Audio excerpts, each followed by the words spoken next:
Let's get this sports podcast party started, all right?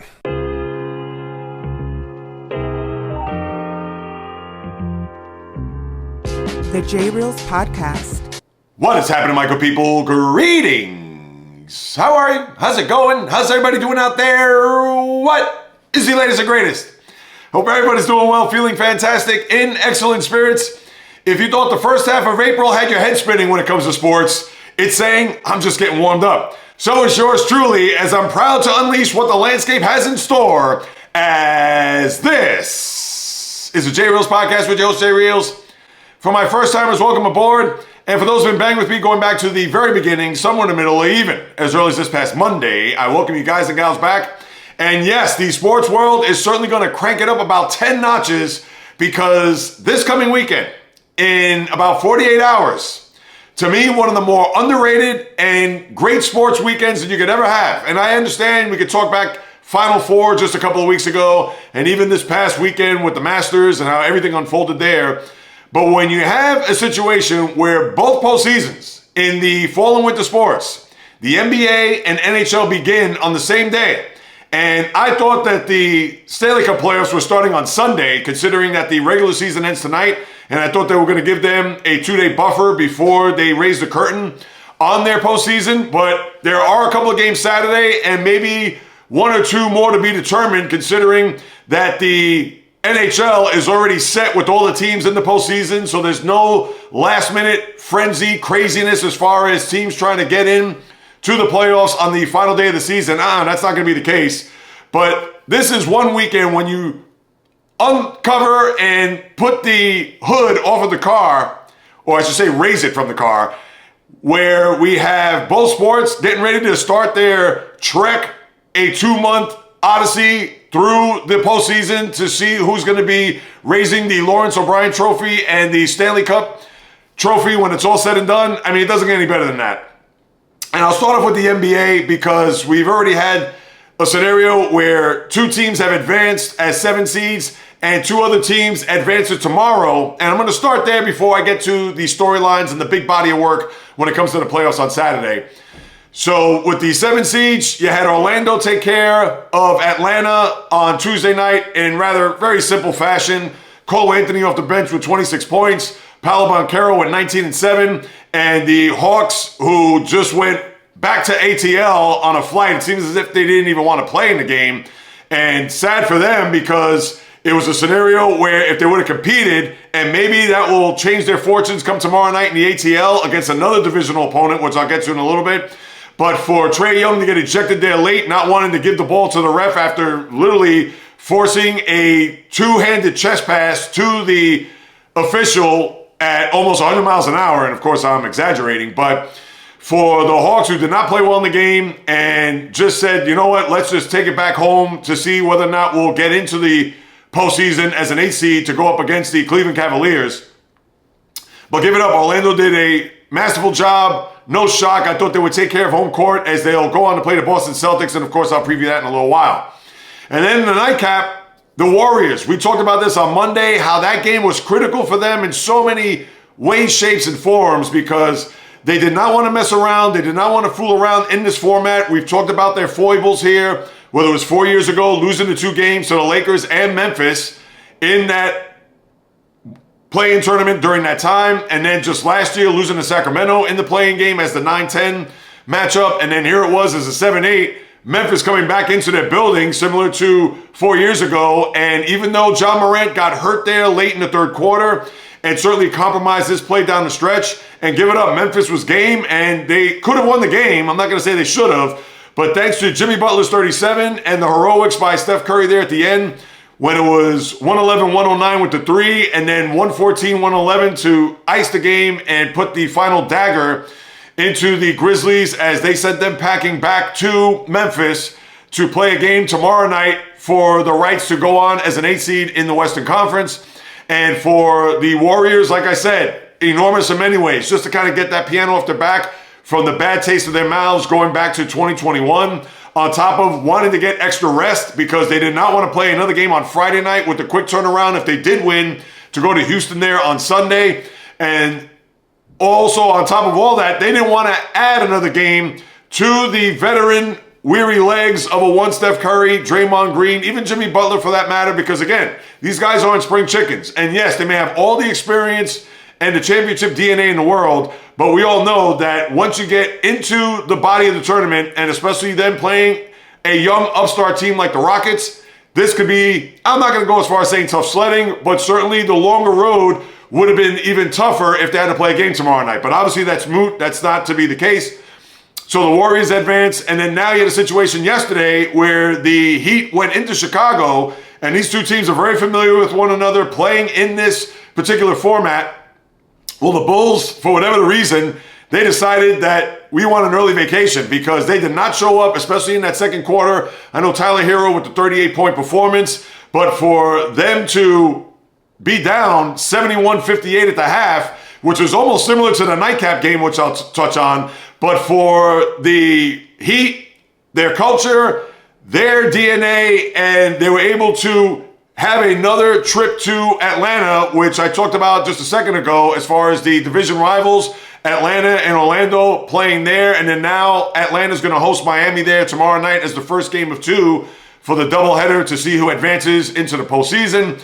But for the Heat, give it up. I thought the Bulls would probably win considering that they had played significantly well after the trade Zach LaVine to Sacramento. And for the Bulls, this was a big giant dud. They did not show up. They played from behind, obviously, the whole game and in front of their home fans. And with this organization, who, as we all know, since the days of Jordan, back in 1998, they have done absolutely nothing. And even with Derrick Rose, a little glimmer of hope there, but they have not reached a conference final and nowhere near an NBA final since Air Jordan had performed there at the United Center. So for the Bulls, just a terrible ending to their season, and the Heat move on.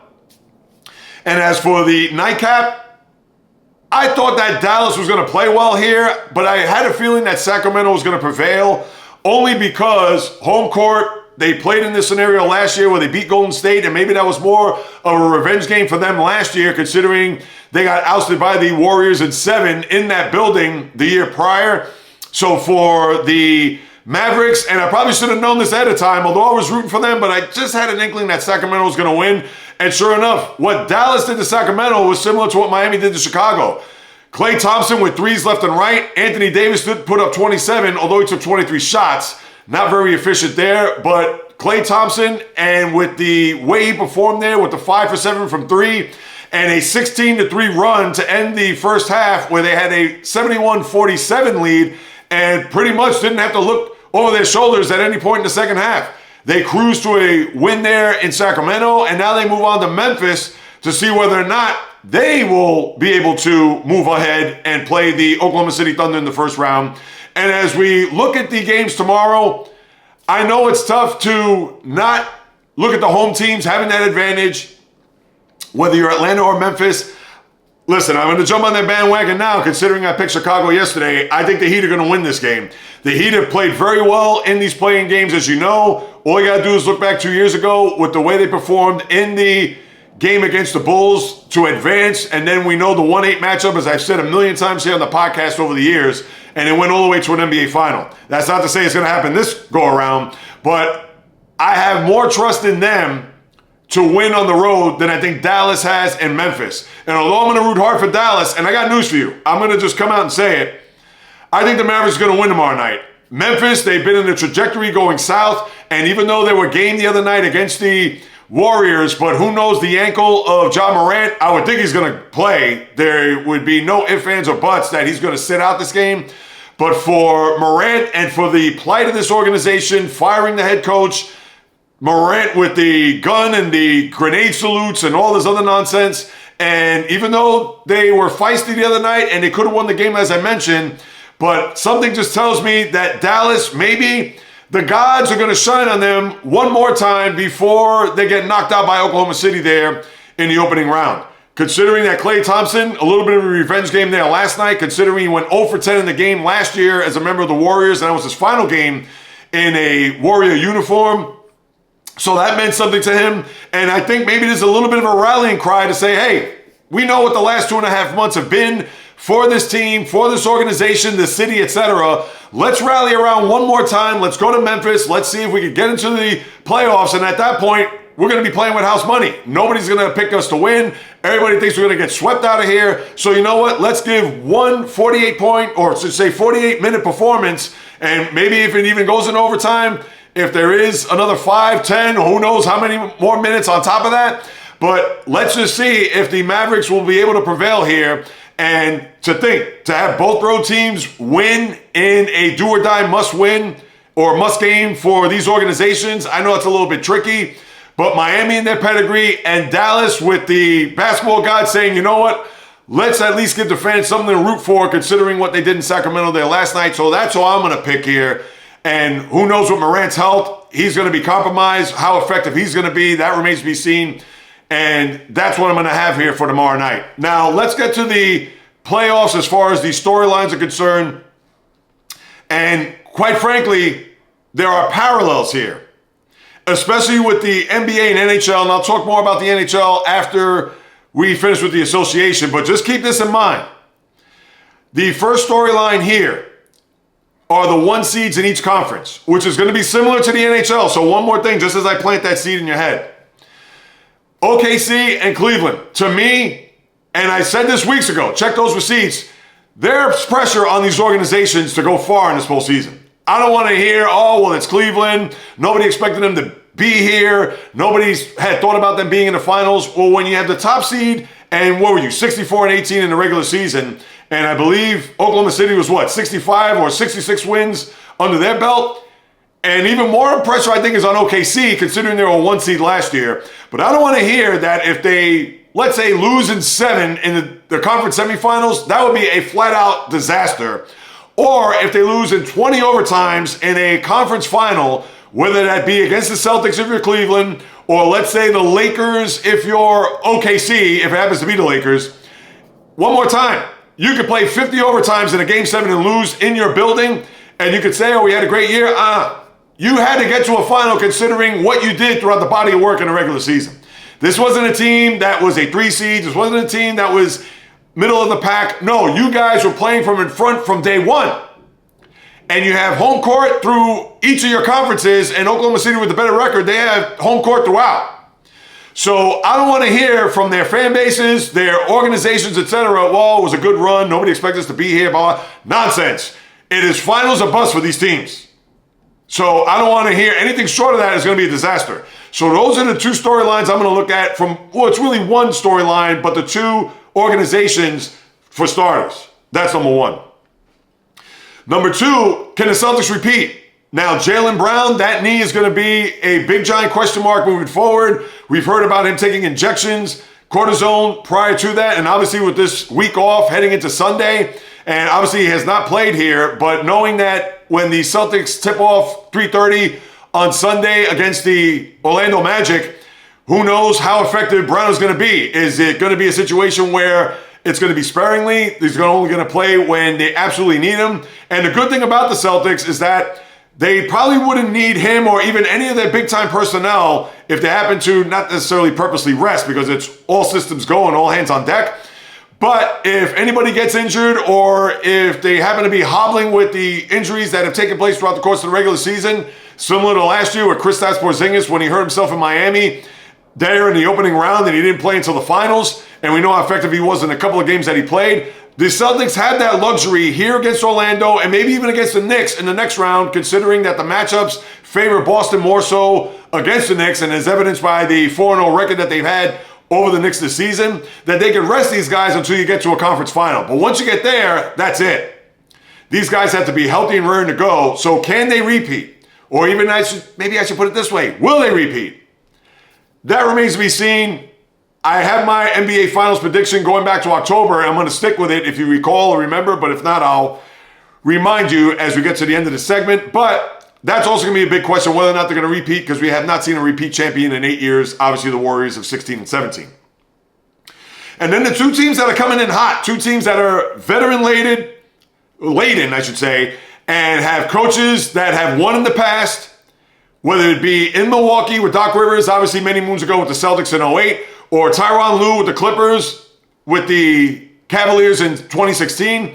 And for these 2 teams that are coming in hot as a pistol, the Clippers, who I believe were I think they were 18-3 coming into the postseason. And the Bucks, who come into the playoffs with an 8-game winning streak. Now, I understand the Bucks aren't going to have Damian Lillard, at least for game 1. Who knows from game 2 and beyond. And they have a very intriguing first-round matchup. A rematch of this first round last year where the Bucks had the home court, but this time the Pacers do. And Giannis, who is playing unconscious, a guy that will not win the MVP, but if there was a pecking order, whether it be SGA, Jokic, you could certainly put in Giannis as the third best player in the league as far as this 2024-2025 season. But what do they have in the tank? Is Giannis going to be on a crusade to get to, let's say, a conference final? And who knows, they may get stuck in a semifinal knowing that they'll have to go up against the Cavaliers if they get past this first round. And then as far as the Clippers, we know that we have not seen a healthy Kawhi Leonard, and James Harden is always invisible in huge spots, but this team is playing cohesive. They're playing with a purpose, and maybe this is the year that the Clippers do go far. Maybe a conference final, which they've only done once in their franchise's history, which was 4 years ago when they lost to the Suns. And could this be a scenario where, not going to say this is the Clippers' year, but who knows? They are a team that in that 4-5 matchup against Denver is going to be quite fascinating and one of the big series that we can remember here for a first-round matchup. So I think those two teams are also a storyline. We could talk about Denver, but Denver, of course, they haven't played well, and they fired their coach literally just a couple of weeks ago, if not maybe less than that. And forget about the teams that are at the bottom, where the 8 seeds aren't going to upset the ones this year. And can Orlando or even another team that's, you would think that maybe it could surprise people. Who knows if Minnesota's going to do anything against the Lakers. And obviously we'll unpack all that. But to me, those are the 3 top storylines in my eyes. The 1 seeds and how they perform and get to a finals or bust. The Celtics, can they repeat? And the veteran teams of Milwaukee and the Clippers, do they have a path to get to a conference final? Especially with their veteran players, as I talked about there with Giannis, Kawhi, James Harden, etc.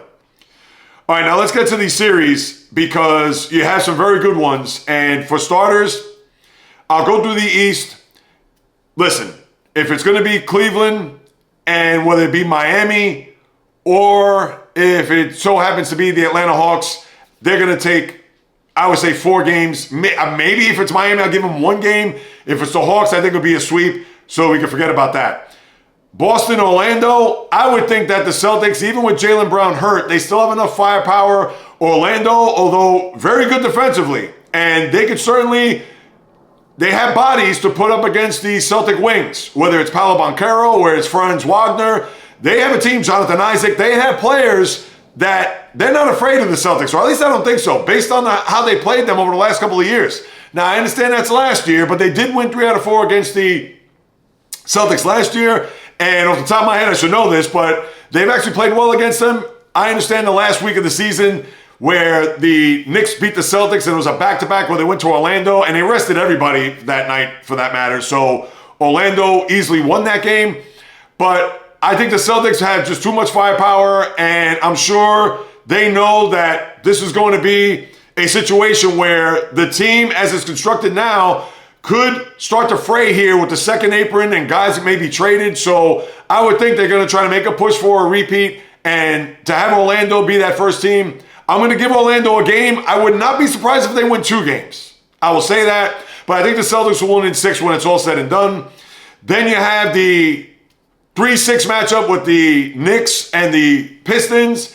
May harken back to that series 41 years ago, that 5-game series with Bernard and Isaiah Thomas, for those who remember that and were alive to witness that. But you have an upstart Detroit team who faltered a little bit down the stretch. They got swept by the Bucks there in the final weekend of the season.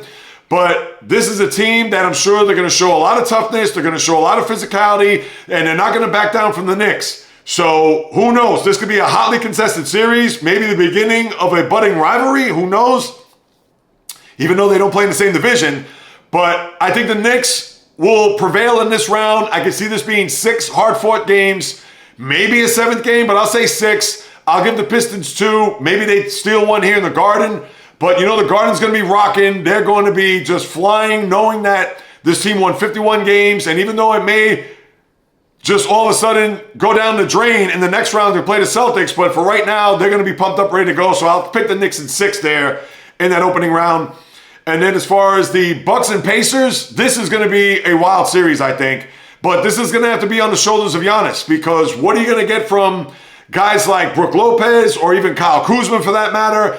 Obviously, with the absence of Lillard, does Lillard make an appearance at any point in this series? And how effective and what kind of shape is he going to be in?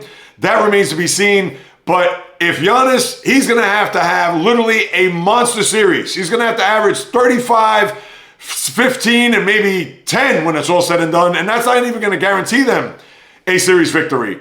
But if Giannis is going to really take this personal and think back to a year ago and have that memory to be, I don't want to get knocked out in the first round again, which would be for the 3rd year in a row. I mean, think about that. 4 years ago, they got, make sure I got this correct. 2 years ago, they got obviously knocked out in the first round. Last year, knocked out in the first round. And 3 years ago, they got knocked out in the conference semifinals to the Celtics in 7 games. So I would think they want to erase what has happened here more so the last 2 years than the year 3 years ago. But Indiana, they're going to run and gun. They're going to try to run the Bucks out of the gym. And this, to me, it's tough. I want to pick the Bucks, but I don't know with their supporting cast if they're going to have enough. I know Bobby Portis Jr., obviously, is going to bring some grit to the Bucks. And is it going to be enough to upstage the Tyrese Halliburtons of the world and the Pascal Siakams? I don't know. I don't think it will be. I think the Pacers will win this series, although I'll root for the Bucks. Now, I want to see Giannis advance. And I would think if you're Adam Silver, if you give him truth serum, he would want to see Giannis go up against the Cavs as opposed to the Pacers. So I'm going to say, betting with my head, I'm going to say the Pacers in 7. But I could hope for the Bucks to maybe pull it out in 6, but we'll have to see. And as far as the Western Conference goes, OKC, if it's Dallas, I'll give Dallas 1 game. If it happens to be Memphis, I'll give them a game also. But OKC, I'm going to say in 5, because Morant with his health and the Mavericks, like I said, they may even think, despite the fact that the majority of the team went to the finals last year, they may just have a happy to be there mentality considering what has transpired over the last 2.5 months. But OKC, I think they'll steamroll whoever they face in that first round. So I say in 5, either Dallas or Memphis. Now, this is a very intriguing series here with Golden State and Houston, and everybody's going to pick Golden State to win this series, which I think is going to benefit the Rockets, only because Ime Udoka, who knows that organization well and that team. Obviously, they beat him in the finals 3 years ago when he's the head coach of the Celtics. He knows Jimmy Butler well from that same year where they had that 7-game, 15-round knockdown, drag-down fight prior to the NBA final against the Warriors when he was the coach of the Celtics. And for Udoka, I'm sure he's going to tell his team and drill it to say, guys, we have no shot. Everybody's going to pick the Warriors because of their track record, their pedigree, etc. So what are we going to do about it? And the Rockets, as we all know, with the likes of Jalen Green, Amen Thompson, Alperen Şengün, Steven Adams when healthy, obviously with his veteran presence, this is a team that I'm not going to automatically think that they're just going to roll over and fold at the sight of the blue and gold. Not in this case. Do I think Golden State's going to win this series? That, to me, it's a coin flip. And people say, well, JAYREELZ, you're off your rocker. What are you talking about? It's the Warriors. Look what they've done over the last dozen years, etc. All right, fine. We could do that, but I don't want to discount this Rocket team out in the least. And I wouldn't even go as far as saying they were a 2 seed for a reason, blah, blah, blah, because we saw Oklahoma City last year as a 1 seed get knocked out. I think it's going to be a hard-fought series, and I think the Rockets are going to be heard from. But as much as I want to see the Rockets win, and I'm sure Adam Silver would oppose to that, I think Golden State's going to prevail. I can see this being almost similar to the Sacramento series 2 years ago, where Golden State's just going to have enough at the end and pull out a 7-game victory when it's all said and done. I'd like to see the Rockets advance, and who knows? Maybe the young legs and the inexperience are going to be enough to run the Warriors out of the gym. We'll have to wait and see. But I do like the Rockets. I'd like to see them even win this series from my heart, but my head has to pick Golden State here at 7. And that's not going to bode well for the Warriors, because they don't want to get into track meet. They don't want to get into a long, drag down, emotional series where in the next series they may end up playing the Lakers when it's all said and done. And even though they played well against the Lakers, but can they withstand a 7-game series and then go ahead and play the Lakers or even, let's say, Minnesota for that matter? Obviously, when we get to that bridge, we'll cross it, but I'll pick the Warriors here in this case. As far as speaking of which, the Lakers and T-Wolves, fascinating series from the standpoint of Anthony Edwards going up against LeBron and Luka. And to me, what Minnesota's going to do here, they're going to have to really outslug the Lakers because we all know that they're not great defensively. They don't have a rim protector. We know Rudy Gobert on the other side is one that's going to control the paint. But we understand that Luka is not going to be afraid of Rudy Gobert. If you remember last year in the conference finals, how they just dismantled the T-Wolves and how Luka pretty much just took the heart out of Gobert in that one shot. He defended it well at the end of game 2, etc. But how I look at it is that I think the Lakers will prevail. This could be another long series. I would say minimum 6, could be 7. I will say the Lakers in 6 because I think they'll find a way, whether it's going to be Luka one night or LeBron the next. And to me, it's Anthony Edwards and who else? I know you still have guys like Jaden McDaniels and you have a lot of bigs. Lou Dort could obviously contribute offensively, but he's more of a defensive player and you could throw a lot of bodies at him. But guess what? Luka, even LeBron, more so Luka because of last year, you think they're going to be afraid of these guys knowing that Luka beat them last year and LeBron, he's seen everything under the sun when it comes to the NBA. So that's why I think the Lakers will win in 6. Although I won't be surprised if it goes 7 because the Lakers, what they're going to pose defensively and all this talk about Anthony Edwards being Jordan-esque, etc. Let me see him pull out some 45-point performances and victories and push his team to a Game 7 before I even call him that. So, and I like Edwards, and to put him in that rarefied air to Michael Jordan, come on, you got to win some series, and you got to really deliver. And yes, I understand last year in a sweep over Phoenix, and yes, the comeback against Denver, but those are first and second rounds. And here it is in the first round, and mind you, they're a 6 seed, where last year they were what? The 3 seed? So yes, I don't want to hear it. Let's see what's going to happen here. I like the Lakers in 6. And then lastly, this is another fascinating series. And we know the West is more of a gauntlet than it is in the East. But for the Clippers in Denver, it's tough to root against the Joker and everything that he's done this year. And who knows, he could possibly quite get the MVP this year, although SGA, I believe, deserves it. But the Clippers, they played well here. And I understand I would never, ever in a zillion years trust James Harden in a big spot.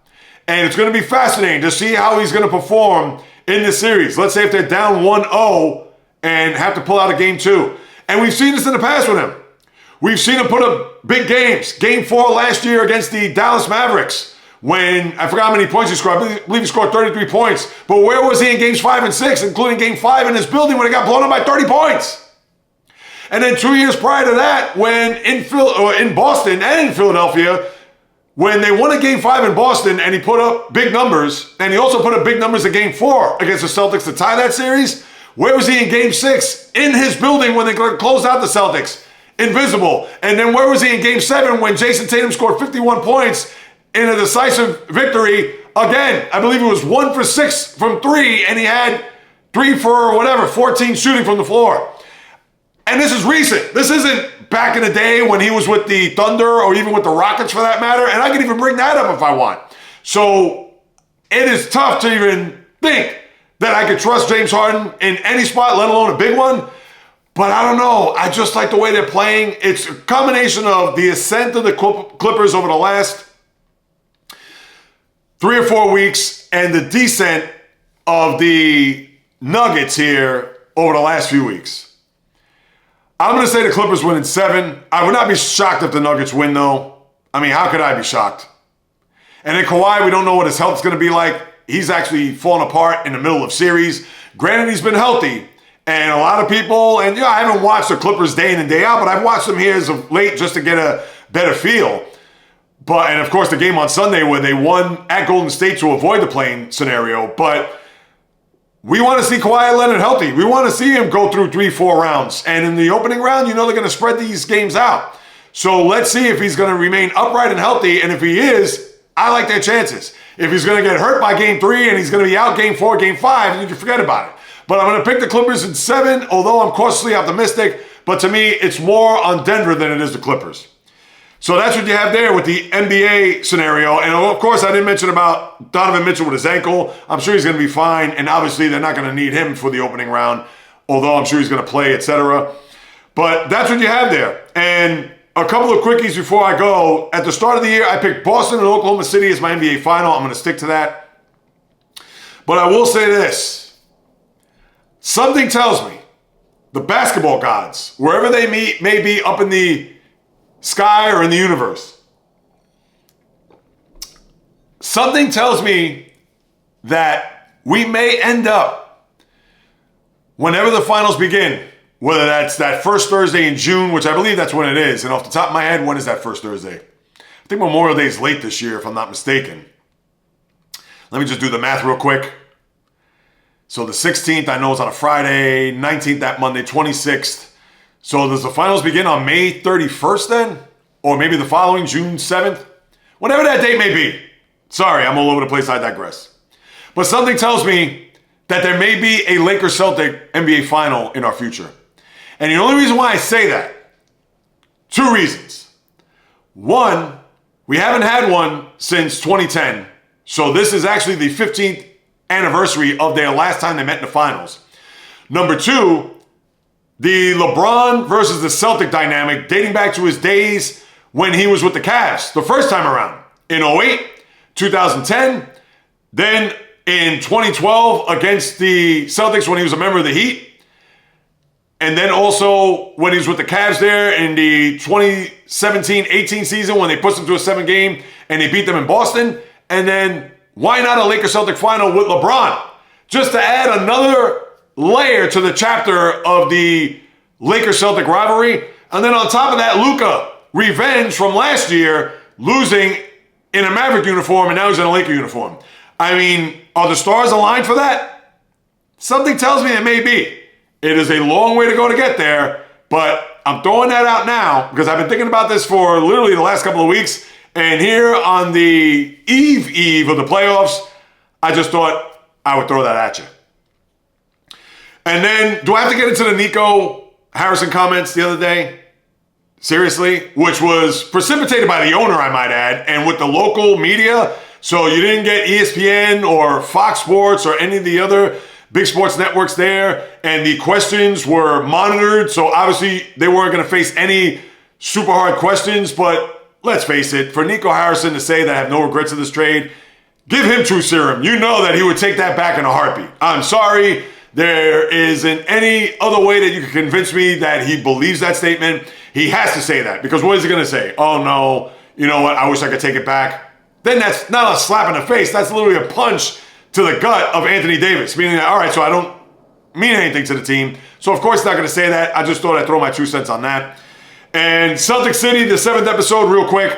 Saw that the other night. That was a very tough stretch there in the 90s into the early 2000s. And I'm sure the early 2000s, they're going to talk about the Paul Pierce stabbing. And the one thing that has been forgotten in all this in the Rick Pitino era, and I should probably go back and research this, but I'll never forget, and I believe this happened on a Saturday prior to a Sunday game in Miami, where Rick Pitino said, I'm out. Later. I quit. I'm handing the baton off to Jim O'Brien, who was the coach there, and that was the 01-02 season.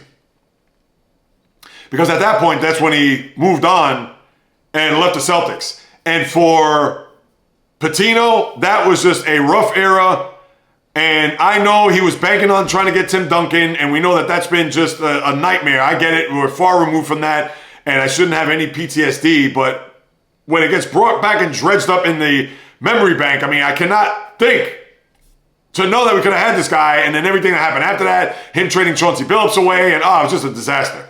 But anyway, watch it. Episode 7 was fantastic, and I'm looking forward to 8 and 9 here to round out Celtic City. All right, so that'll do it. Let me move it along, because now I got to get to the Stanley Cup Playoffs as I lace up my skates, and there isn't anything to discuss this final week.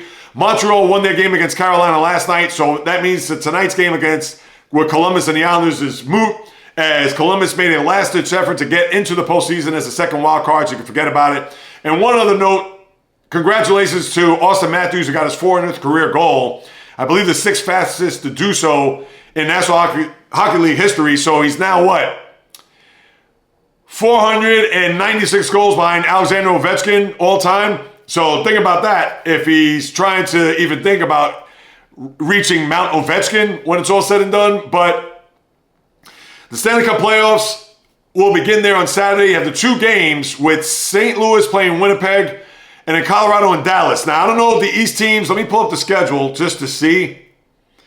And I know I didn't even get to the NBA schedule. You know what? That's my bad. And you pretty much know where the games are Saturday and Sunday. I talked about it there on the podcast Monday and even yesterday on the live stream, every Wednesday live stream on YouTube.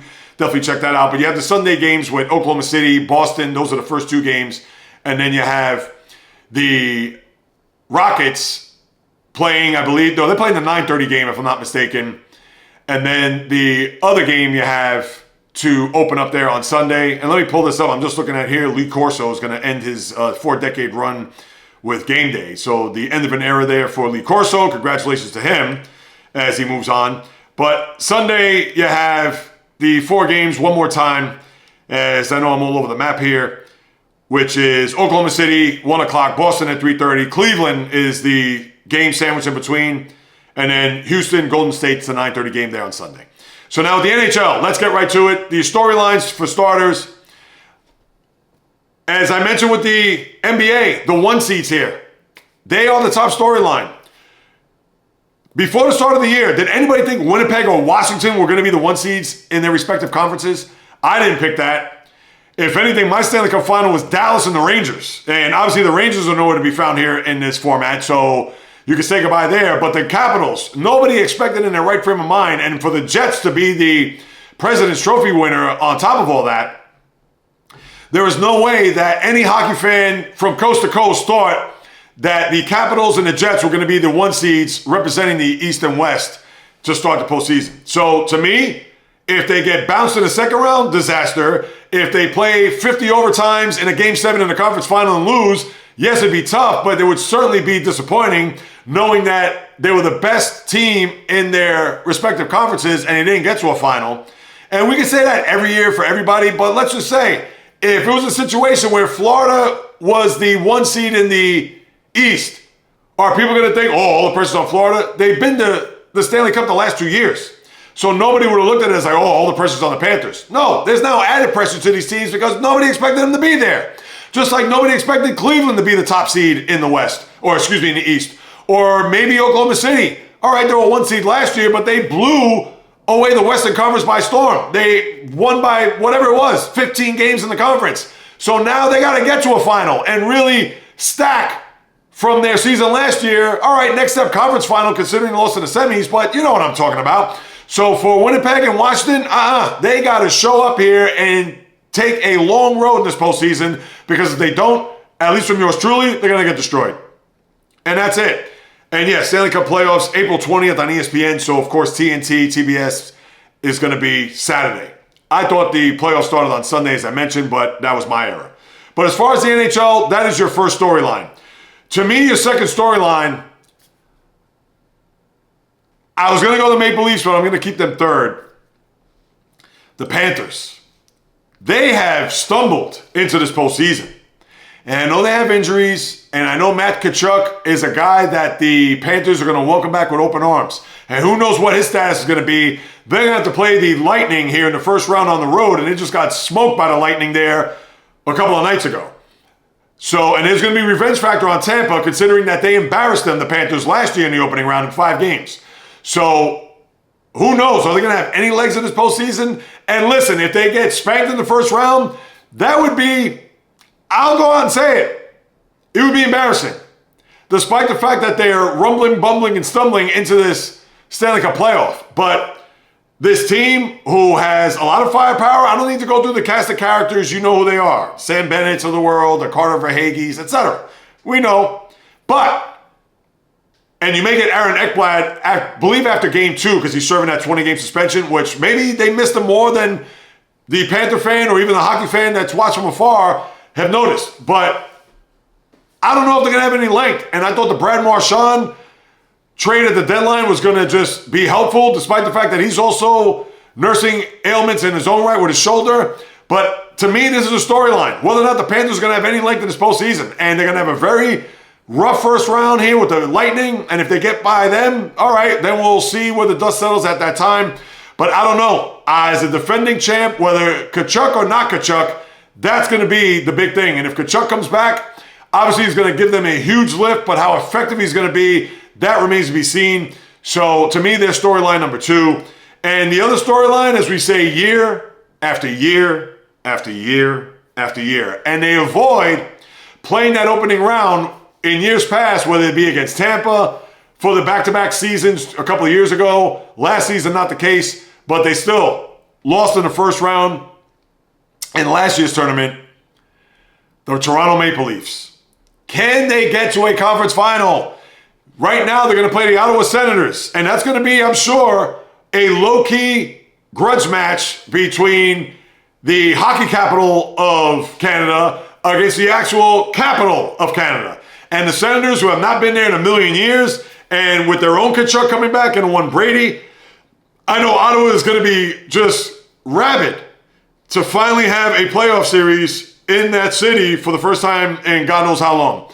But Toronto, can they get past Ottawa and then get to a conference final and then maybe even, or get to a conference semi, get past that? Because we all know 2 years ago they got past that opening round and then they lost in the conference semis to the Florida Panthers. So is this a scenario where they're going to get to a conference final, maybe against Washington when it's all said and done? Who knows? But I'm not going to say if it's not now, when for the Maple Leafs, but they have just as good of a road to at least get past this round and maybe even into a conference final if they take care of business against Tampa and or maybe even against Florida after this next round. Not to get well ahead of myself. So to me, that's the third storyline without question. Because other than that, the fourth storyline, which I talked about on Monday, or maybe it was last week. No, I think it was on Monday, where the NHL, you have no original 6 teams here in the United States. So that means no Boston, no Detroit, no New York, no Chicago. You barely got Montreal in, and you have Toronto, the other 2 original 6 teams. You have no Pittsburgh Penguins. That means no Sidney Crosby, Evgeny Malkin, etc. And you have no, for whatever it takes, I know New York Islanders, but I understand that's just more from a personal touch. So other than those top 3 storylines, you don't really have anything else. And we could talk, oh, is Edmonton going to get back to a final? We could say that, and Connor McDavid and Leon Draisaitl, who had a big year offensively, as we know. But to me, those are the top 3. Now, let's get to the postseasons here. The postseason of the Stanley Cup. And for starters, let me see if the schedule for Saturday has come out here. Other than the 2 games. All right, so that's all I got. And Sunday, they don't even have Sunday scheduled up just yet. So I wish I could give you a bit of an idea as to what to look forward to this weekend other than the 2 games that I mentioned before. So that's what you have. But as far as overall, I'll start with the East. Washington, Montreal. Now, this is scary because 15 years ago, you had a scenario where the Capitals were a 1 seed and Montreal was an 8 seed. And listen, I understand we can't bank on what happened 15 years ago to what happened today, but you know that's going to be a rallying cry in Montreal. And the Capitals, who, I don't know if they were a President Trophy winner that year off the top of my head, I don't recall, but they were a 1 seed. And they had a 3-1 series lead against the Canadiens. Before what happened? They spit the bit. The Canadiens won the back 3 of that series, and the Capitals were sent packing. Is this going to happen in 2025? I think not. I think the Capitals will win in 5, maybe 6. Montreal could be feisty here, but I think Washington, listen, this could be a scenario where if the Capitals run the table all the way to a cup and let's say win a cup final, this could be it for Alex Ovechkin. Unless he wants to play at 40 and get to 900 goals, that's a whole other story, but there is no bigger and better way to go out if you're Alex Ovechkin by not only eclipsing and breaking Wayne Gretzky's all-time goal-scoring record in the National Hockey League, and then on top of that, winning a Stanley Cup final. You'll go out like John Elway. That's all there is to it. But way ahead of myself, just a receipt to throw out there that maybe we can look back on. So, and I talked about that before, so this isn't news to you guys and gals if you listen to the podcast. So you already know. Ottawa and Toronto, as I talked about, this is going to be a battle. Listen, Ottawa, I know Brady Tkachuk, how effective he's going to be on his way back, that remains to be seen.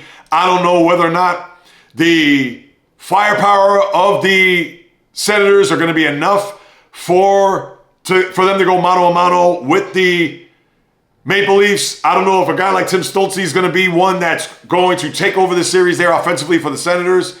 So we know the cast of characters there with the Leafs, whether it's Mitch Marner, who I understand. I guess he's like the James Harden of the NHL, where a guy who has not come up big in playoff moments. So he's one that I'm sure has a spotlight on him.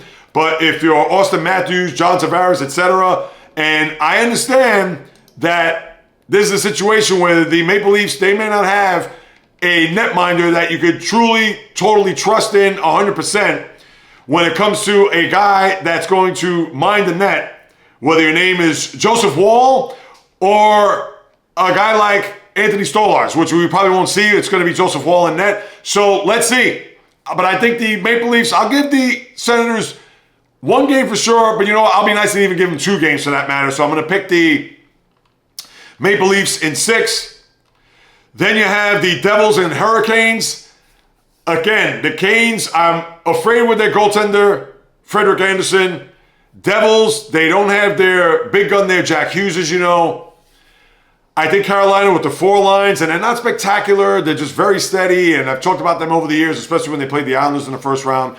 I could see them winning another 6-game series. And even though the Devils would like some payback, considering they lost to them in 5 2 years ago in the Stanley Cup Playoffs, but I don't think the Devils have enough to, from a line-to-line basis, the way the Carolina Hurricanes are able to come at you in waves.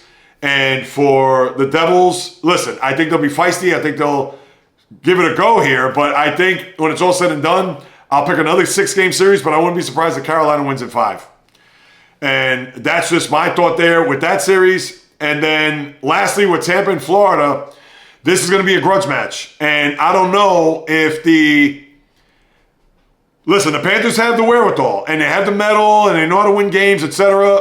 To me, in the East, this could be the 1 7-game series unless Tampa is just going to all-out blitz them.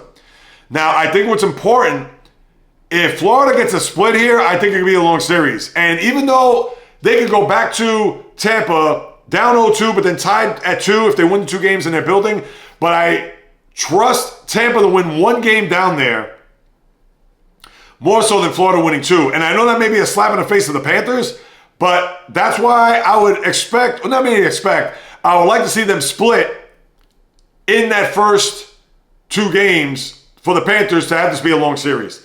I'm going to pick the Lightning in 7. I know that's a knock on the Panthers, but I don't know how much they have here. They're going to have to flick the switch, and that's a dangerous mentality to have considering they've been in the Stanley Cup Finals the last 2 years. So I think Tampa's going to exact some revenge and win in 7. Out west, Winnipeg. Now, if there's one guy that has a spotlight on him, it's Connor Hellebuck, because last year, and remember, Winnipeg had a very good year and closed their season out strong, but they were awful in that opening round of Colorado, and Hellebuck was giving up goals left and right. So if there's anyone that's going to have a personal vendetta or revenge factor in his own right, it is Hellebuck. And he's going up against a Blues team that faded a little bit here over the last week or so, but had that 12-game winning streak leading up to this final week of the season. Now, again, this is going to be on Hellebuck's shoulders, but for the Jets, who have been playing from in front all years, we know, they started off their year 8-0 and were 15-1. And like I said, there are no excuses for this team to get to a final. If they anything short of that would be, in my eyes, a major disappointment. But I think they're going to pass this round. I know St. Louis is going to be feisty. I know guys like Robert Thomas, and again, they're far removed from that Stanley Cup team of 6 years ago. But the Blues, I know that they're going to look at this and say, why not us? We've played well here down the stretch. We know that as long as we pepper Hellebuck, considering what he's done there in the playoffs last year, and I get it, you can't compare these years, but who knows? He's got some stinks in his head. And if St. Louis gets off to a 2-0 first period lead, I'm sure that's going to start to creep back up again. So if you're Robert Thomas and the Jordan Kyrous of the world, and Dylan Holloway, those guys obviously are top scorers on their team. Who knows? St. Louis, I think they're going to show up here, but I would think Winnipeg, I'm going to give them 6 for the Jets to win. I'll say the Blues win 2 games, and they'll move on to the next round. Then you have Colorado and Dallas. This is going to be mano a mano. This could be probably the best series out of the bunch. I know Edmonton and LA will be fascinating too, but Dallas, I know they've gone to the conference final the last 2 years, and I picked them to go to Cup final. Something tells me that the Avalanche are going to win this series, but because I picked Dallas to go to a final, I'm going to say Dallas in 7. And they play these long series, as you know. Remember, they were down 0-2 to Vegas, then they won the 2 games in the middle. They lost game 5, and they came back and won series. And they've won in weird ways and just come from behind fashion, things of that nature. But I think that the Stars here are going to win in 7, although I think Colorado could win the series, though. They have every right and every shot to win. Then you have Vegas and Minnesota. I know that the Wild with Matt Boldy and even Kirill Kaprizov, who came back late in the year. Listen, Vegas has played well, and I could talk about how Vegas over the last few years, winning a cup, and the last year, although they got ousted in the first round, but I have more belief and more trust in them than Minnesota, and that's not a knock. And I get it, this is the last go-around for Marc-Andre Fleury. He's going to want to certainly go out on a high note here, and certainly doesn't want to lose in a first round to the to the Golden Knights. But I'm going to give them their due and their dap. I'm going to say Vegas in 7 over the Wild because I think that they have more firepower. Jack Eichel, who I know won a cup 2 years ago, and even after last year and what happened, I think that he's going to want to do everything in his power to try to have a long postseason ahead and try to get through that Pacific Division because next up will be Edmonton and LA. So for Minnesota, I think this is going to be just a little bit too tall of an order. And Fleury, listen, God bless him. He's 40, 41 years of age, but I don't know if that's going to be enough. So I'm going to pick the Golden Knights to win that series. And LA and Edmonton, I feel like they play every year. Last year, Edmonton wins that series, and it obviously was the first step to a Stanley Cup final. And for the Oilers, it's going to be fascinating because will they have enough to get back on that road and have to use their firepower offensively to get to a cup final? Because you can't trust the goalie. Defensively, they're not a good team. And LA, they beat Edmonton. They shut them out 5-0 in Edmonton just a few nights ago.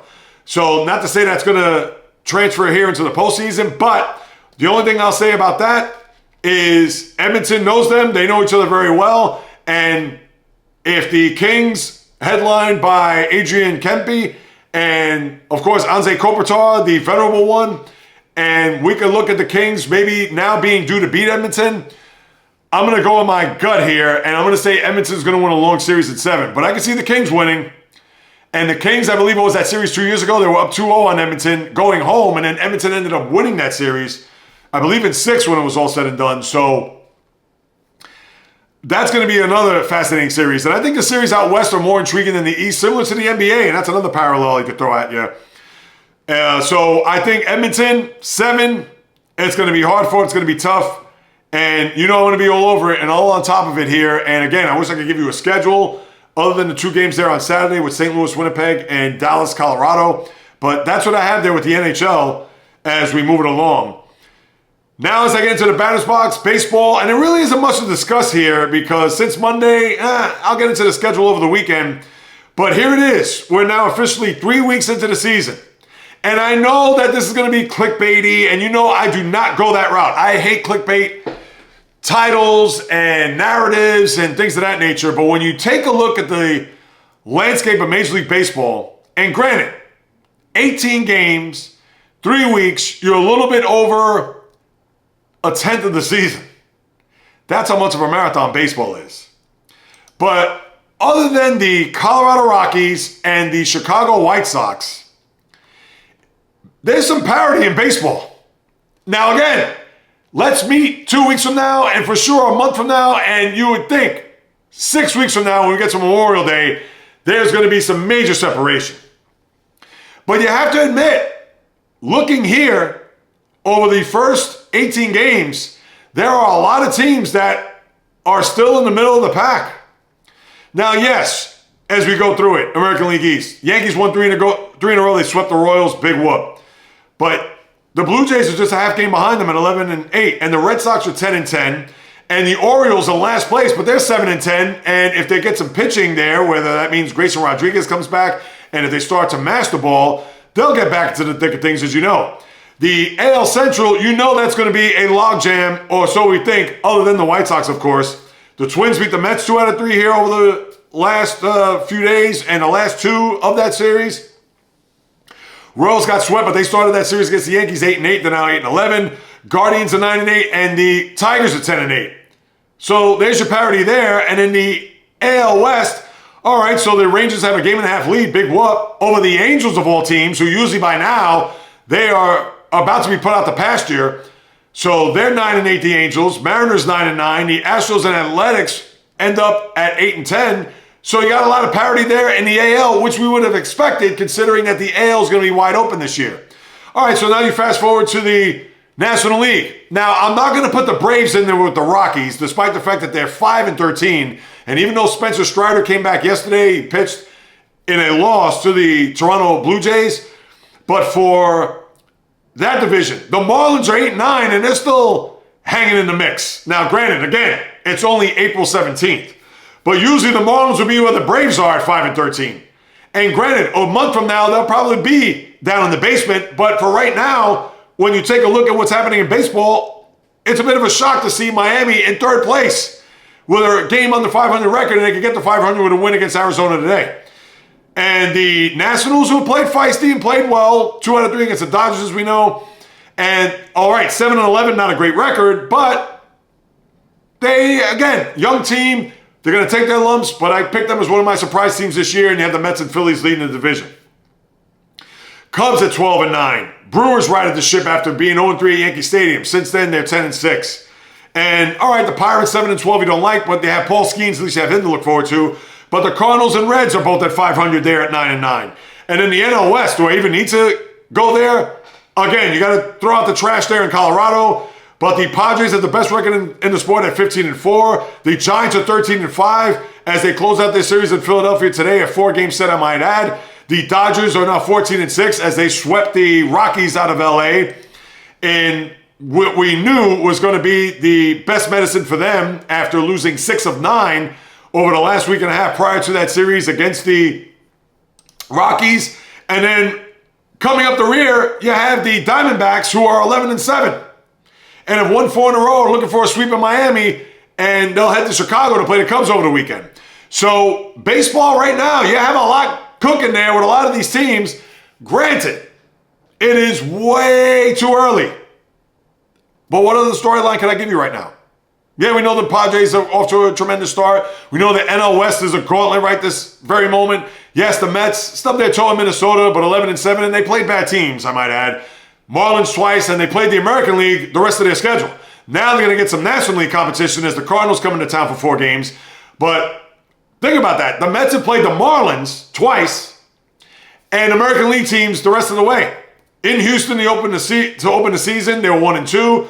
They won in Sacramento to play the Athletics. They just finished playing up against the Twins, and they swept the Blue Jays at Citi Field there a week ago, this past, or 2 weeks now, tomorrow.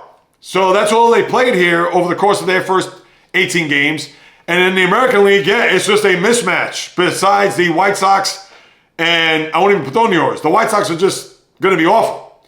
So that's baseball. Here in this first 18 games, let's see if we, by the time we get to Monday, some separation. I know you had the benches clear there with the Pirates and Nationals yesterday. Much ado about nothing, although you had Brian Reynolds hitting and Andrew McCutchen get buzzed, but nothing coming out of that. You probably get some fines there, no suspensions. There weren't any punches thrown there in that little dust-up.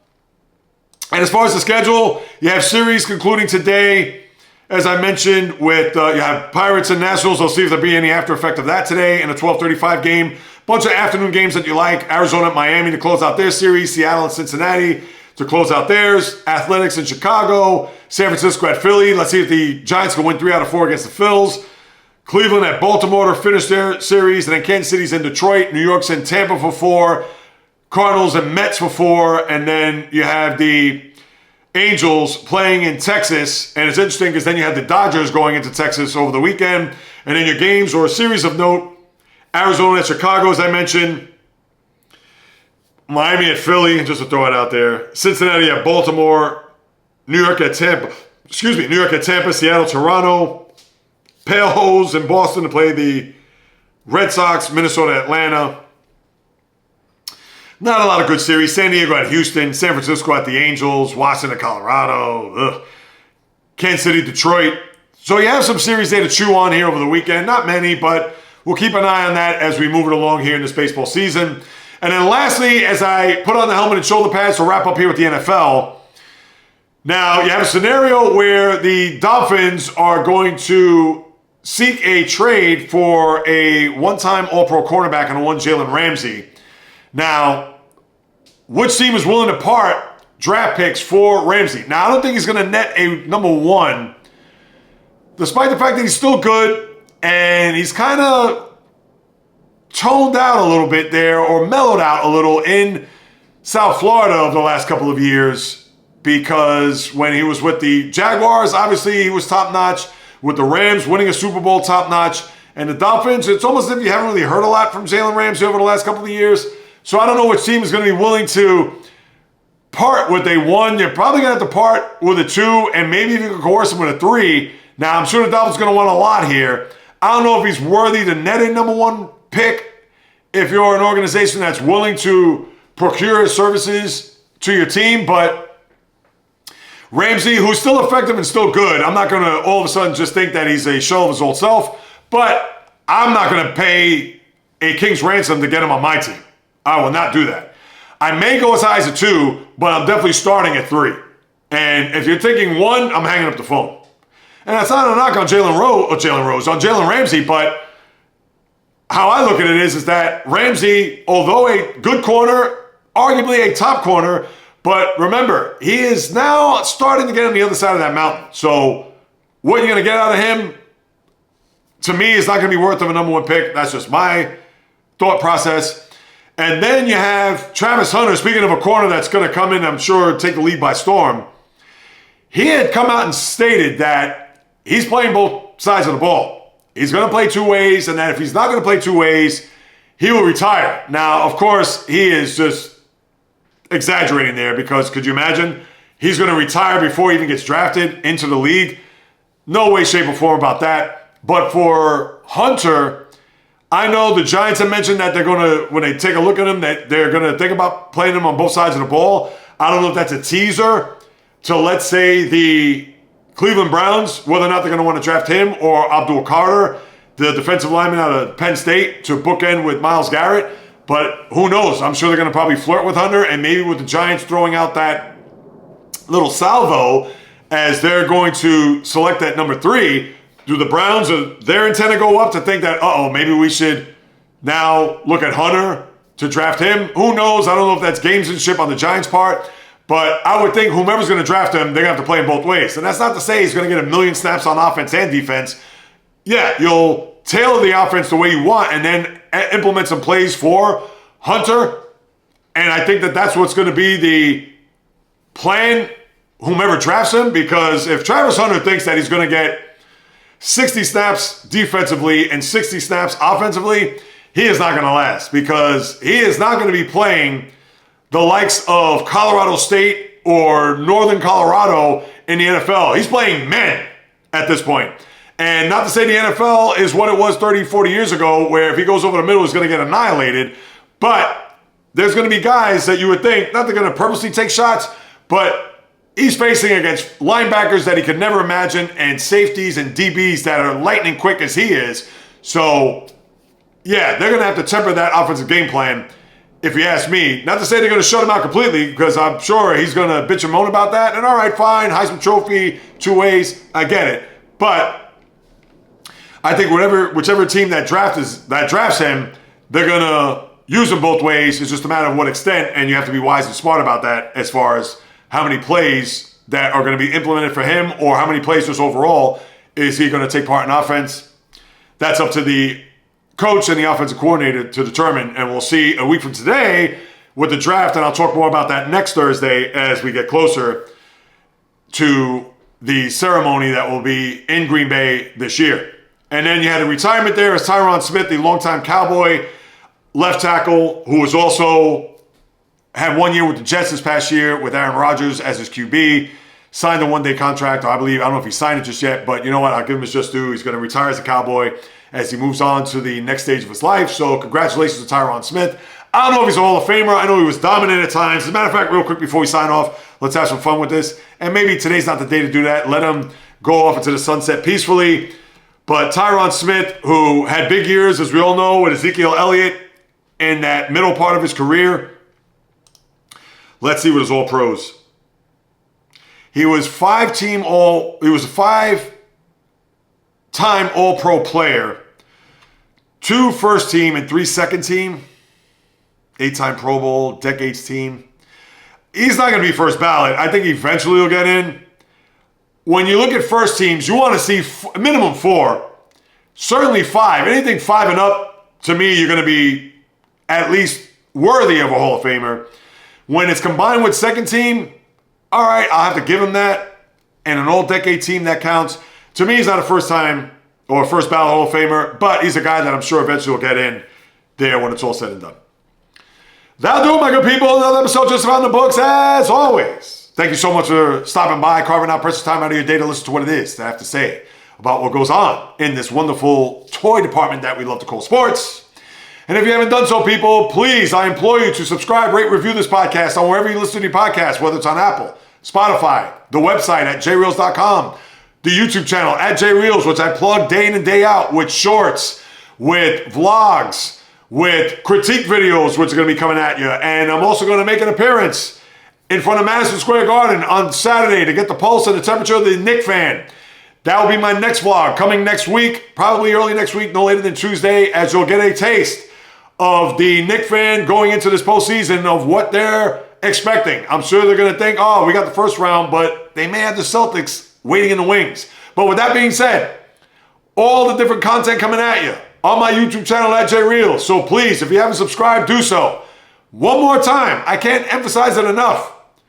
I'm an independent content creator, podcaster, not only twice a week, Mondays and Thursdays, as you all know, but also my live stream on YouTube every Wednesday at 12 noon Eastern Time. So I come at you 3 times a week. I come at you daily with shorts on my thoughts on what's happening in the sports world. I'm coming at you with content on sports and also lifestyle, as you're going to get plenty of that as the days, weeks, and months come, especially as the spring gets deeper and into summer. On top of the sports content that you get and the critique videos which are coming your way. Yes, critique. It's going to be next level, people. You're not going to want to miss it. So please subscribe as I try to get to 1,000 subscribers. I'm at 611 right now. I know I'm still less than 400 away, but I want to get to that threshold. So please, with your help, people, subscribe.